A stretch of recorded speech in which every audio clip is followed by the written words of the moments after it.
Ah, les petits bougres, ils ont annulé le spin-off des Marcheurs Blancs. Alors salut mon gars. Aujourd'hui, on va parler un petit peu des séries, notamment de Game of Thrones. Alors, attention, hein, c'est pas du tout ma série favorite, pour plusieurs raisons, hein. Il y a énormément de persos que j'apprécie pas. Hein, les grandes gueules, ceux qui sont mis en avant, là, Daenerys, la reine, l'autre là, que des persos insupportables. The Montagne, là, la montagne, bon, c'est vrai que c'était sympa quand il était en fight, mais son script, son lore, son story, il est bidesque. Hein. Il ne parle jamais, il peut pas parler. Tout ce qu'il sait, c'est taper, casser, tuer. Donc en réalité, il a pas une histoire intéressante, tu peux pas t'accrocher au personnage.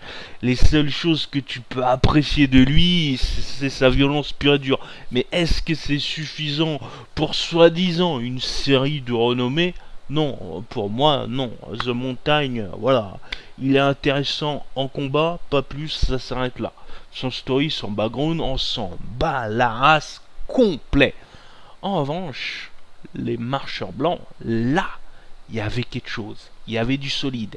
Il y avait cette espèce de cristal, hein, qui formait plusieurs cristaux ensemble et qui formait cette alchimie qui faisait que, waouh, il commençait à être dangereux l'animal. Il commençait à prendre sa vraie revenge, sa vraie rédemption. Et là, c'était intéressant à suivre. Et d'ailleurs, ça peut se fondre complètement dans un film horrifique. Hein, parce que c'est quelqu'un qui va reculer devant aucun obstacle, qui va prendre le plus d'alliés possible, que ce soit des dragons, que ce soit des elfes, que ce soit des sirènes, peu importe dans quel univers ils sont, à partir du moment où tu marches, tu es suffisamment prêt pour entrer dans mon armée. Donc, je te prends sous mon aile, je t'arrache de gré ou de force. Et c'était intéressant à suivre, mais malheureusement, la chose la plus cool que j'ai trouvé dans Game of Thrones, c'était ce personnage-là, le King of Night, le King de la nuit. Ils ont cancel. Oh bah tiens, bien sûr. Oh, comme c'est étrange, hein, j'ai envie de dire. Alors les She-Hulk, les Marvel, tout ça là, qu'on a en abondance, je m'en tape complètement. Hein, je vous vomis sur vos séries là. Pareil pour House of Dragon, je m'en tape complet. Puis apparemment, de ce que j'ai entendu d'après les rumeurs, ils ont remis toutes les scènes de cul qu'il y avait dans GOT. Donc ouais, je sais pas, ça va. Comme si on n'en avait pas assez déjà. Hein, sur Instagram, dans les publicités et sur les réseaux sociaux, faut qu'ils nous mettent encore un peu plus de cul. Et les gens ils disent oui, mais ça fait partie du lore, ça fait partie de la série. Eh non, ça fait dégager, c'est bon. On en a la marre toujours mettre du cul, c'est bon. Nous, on veut des stories, on veut quelque chose de concret, on veut des personnages à qui ils sont bien écrits, bien réalisés, où t'as quelque chose de ghetto, un ensemble, une adéquation de personnages. Le King of Night avait toutes ces capacités-là qui faisaient qu'on pouvait largement faire un spin-off. Mais bien entendu, la grande majorité du public n'est pas du tout ghetto. Pas du tout. Eux, ce qu'ils veulent, c'est des petits blondinets, des petits trucs sveltes, qui savent dandiner, danser et forniquer surtout. Voilà, c'est ce que veulent le public en 2022. Et c'est d'ailleurs pour cela qu'on n'aura jamais le King of the Night. Parce que eux, ils l'ont débarrassé d'un coup de revers, au final complètement ridicule, versus une gamine qui faisait 2 pommes et demie et qui te l'a tué d'une façon minable. Mais c'était vraiment, scénaristiquement, n'importe quel clampin aurait pu écrire cette fin.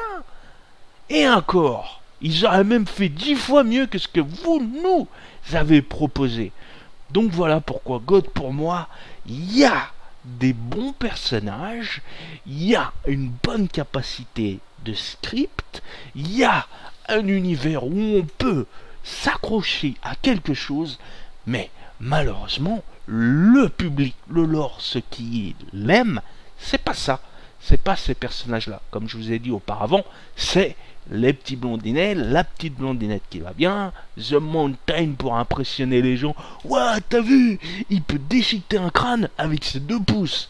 Oui, mais bon, t'as vu le gabarit, voilà, il s'est surentraîné, c'est un truc où tu rajoutes des effets spéciaux, y a rien d'impressionnant au final, c'est des personnages qui sont pas intéressants.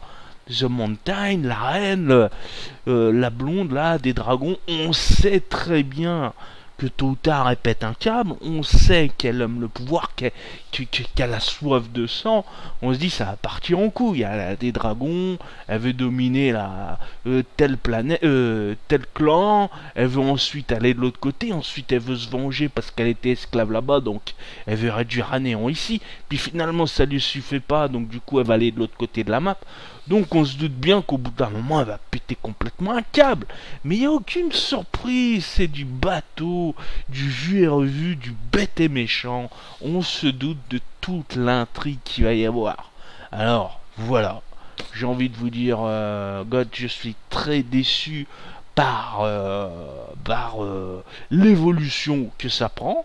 Je ne regarderai très certainement pas House of Dragon. La seule chose qui pourrait m'intéresser, c'est un spin-off sur les marcheurs blancs. Mais comme je vous ai dit, le public n'est pas assez ghetto. Bon bah écoute, on espère un retour de Black Mirror à son apothéose, comme on a pu nous faire dans les premières saisons. On espère The Terror, comme il a pu nous faire sur la première saison, qui était si extraordinaire. Voilà, on attend ce genre de série-là, qui peut être très intéressant. Mais en tous les cas, c'est sûrement pas ces trucs enfantins que moi je vais aller regarder. A plus tard pour d'autres vidéos. Québec.